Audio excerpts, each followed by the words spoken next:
Voilà. Oui. Allez, passons au livre du jour, si vous voulez bien, Vincent. Le Club Culture d'Europe 1, Nicolas Caro. Vous nous parlez ce matin... Attendez, j'ai perdu votre texte. Ah oui, c'est ça, d'une vieille affaire criminelle de l'histoire de France. Absolument. L'affaire du collier de la reine. Une oui. escroquerie machiavélique avec comme protagoniste bien involontaire la reine de France elle-même, Marie-Antoinette. Histoire vraie.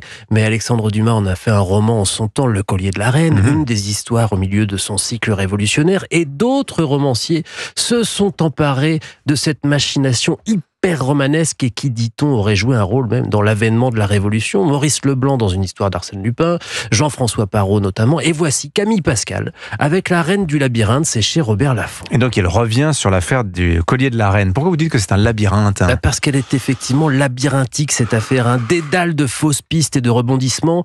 Le roman de Camille Pascal s'ouvre avec l'instigatrice, justement, Jeanne de la Motte. En 1782, Jeanne de la Motte, ça sonne vieille fortune, mais au contraire, elle et son mari sont sans le sou, complètement désargentés, ils ont emprunté partout, ils ont frappé à toutes les portes pour obtenir des rentes, mais rien, à part son nom, la Motte Valois, elle n'a rien.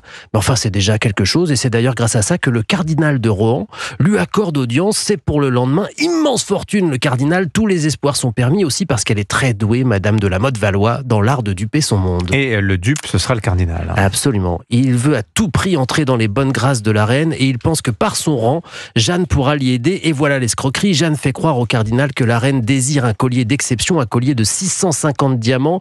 Il propose de financer tout ça. Jeanne de la Motte jouera l'intermédiaire, c'est-à-dire la voleuse, puisque le collier disparaît. Hop, scandale à la cour, tous azimuts, et on accuse la reine, qui n'y est pour rien, d'avoir encore voulu gaspiller l'or du royaume.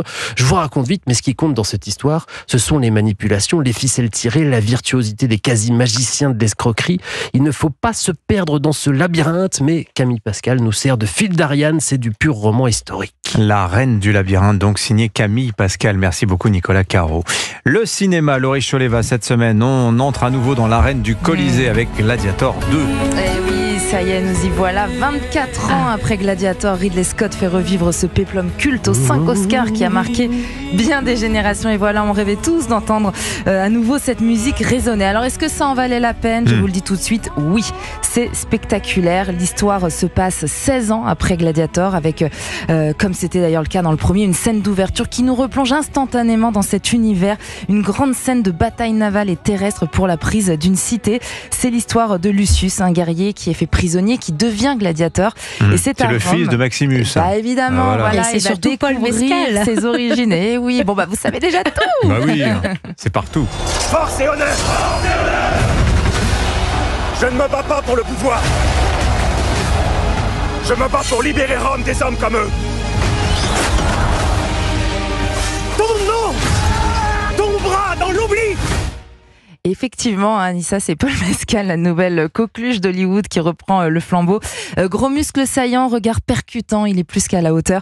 À ses côtés, on retrouve Connie Nielsen, qui était déjà dans le premier opus. Et puis surtout, attention, mais Denzel Washington, qui est absolument dément. Franchement, allez-y et surtout, allez le voir au cinéma. Vraiment, ça vaut la peine. Il paraît qu'il y a une scène avec des requins dans le Colisée à la oui, fin, un peu bien invraisemblable. sûr. Mais je pense C'est que... possible avec Non, mais Ridley je pense Scott. que le procès en bizarrerie historique qui lui avait été intenté après Napoléon va reprendre avec ce Gladiator 2. Bon, autre film, la comédie familiale de la semaine, Laurie, c'est un film européen. Mais beaucoup plus terre à terre. On aurait dû aller en Grèce de Nicolas Benamou. C'est celui qui avait fait notamment Babysitting avec Gérard Jugnot, Elise Moon et Virginie Hoc. Le film suit les aventures, ou plutôt les mésaventures, de la famille Rousselot, habituée à partir en vacances en Grèce, mais qui débarque cette fois-ci en Corse. On est sous le toit d'un homme haï de tous.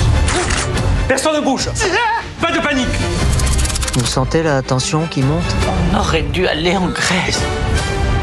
Mais non, c'est bien mieux la Corse. Moi, je suis team Corse, donc...